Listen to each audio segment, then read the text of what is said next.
In this problem, we are going to use the law of conservation of energy to analyze the motion and transfer of energy in the pole vault. So I'm going to draw a pole vaulter here who's going to jump into the pit. So here's the ground. Here's my pole vaulter.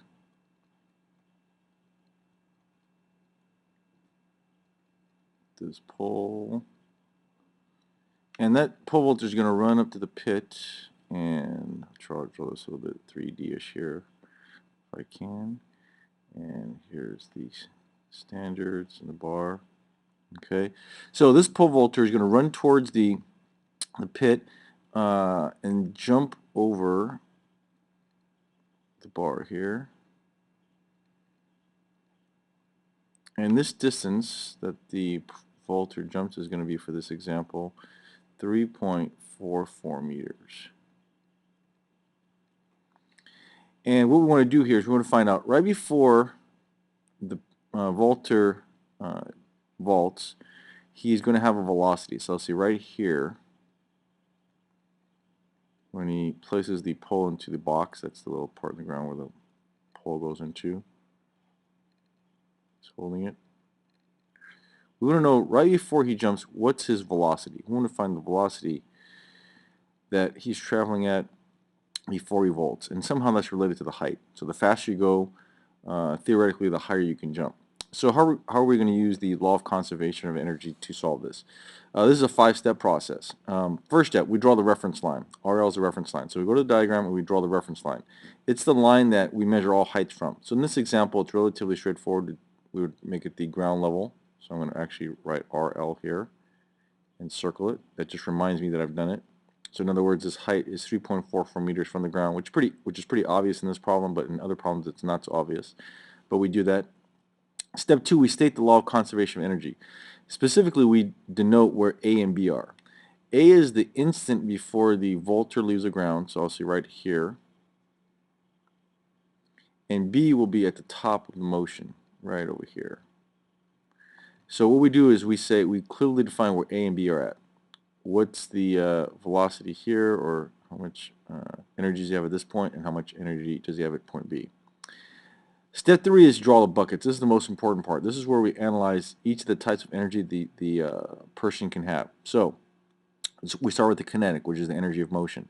So we ask ourselves, is the person moving at point A? Does the person have a velocity? And we'll say yes. In fact, that's the velocity we're trying to find. The next step is, does the person have any potential energy due to gravity?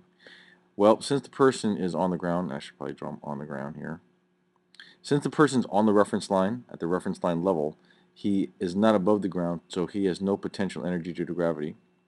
There's nothing spring-like. This is before he compresses the pole, because the pole actually will act as a spring, but this is right when he gets to the box and places it in that little location there, so there's no spring energy yet. At the very top, we're going to say at the very, very peak, for an instant, he's going to not have any velocity. In reality, there probably is a little bit, but we're going to say there's pretty much no velocity. Is he above the reference line? Yes, absolutely, he is above the reference line. And there's no spring potential energy for this box here. We're going to ignore work done by friction, any frictional forces, so this is our drip pan that counts for any energy loss, so we're going to leave that blank. So based on these boxes here, we're going to say that the kinetic energy is 1/2 mva squared. That's going to equal, right here, the mg height at B. So this is the equation we can get out of there, and there's a 1-to-1 correspondence. That's that term, and that's that term. So these buckets are really important because it helps us describe what energies are before and after. Then we solve. So I'll take my equation, 1/2 mva squared, which is what I'm looking for, the velocity at A, equals mgh. M's cancel. And if I solve algebraically for VA here, that's equal to 2GHB. I'm going to bring that 2 up, and there's a square here. So to undo the square, I square root both sides.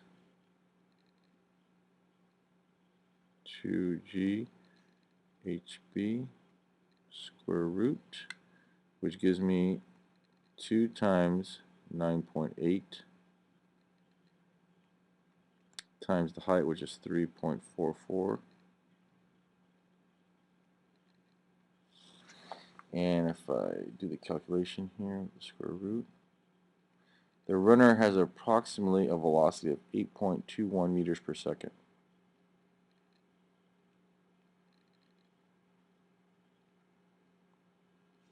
Which is relatively fast. So you'll find that world-class pole vaulters are actually very fast runners because they are able to transfer their kinetic energy into potential energy.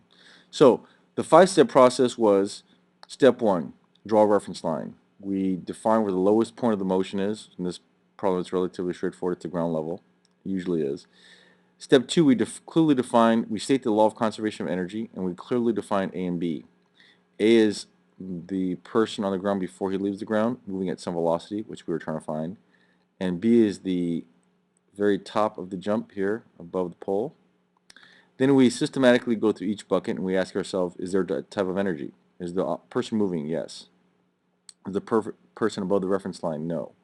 Is there any spring type energy stored? No. At B, is there kinetic energy? And we're going to say, for this example, at the very, very top, he's going to come for an instant to a standstill. Is there potential energy? Yes, he's above the reference line, and there's no spring potential energy. And we're going to ignore friction here, although we could take into account in other problems.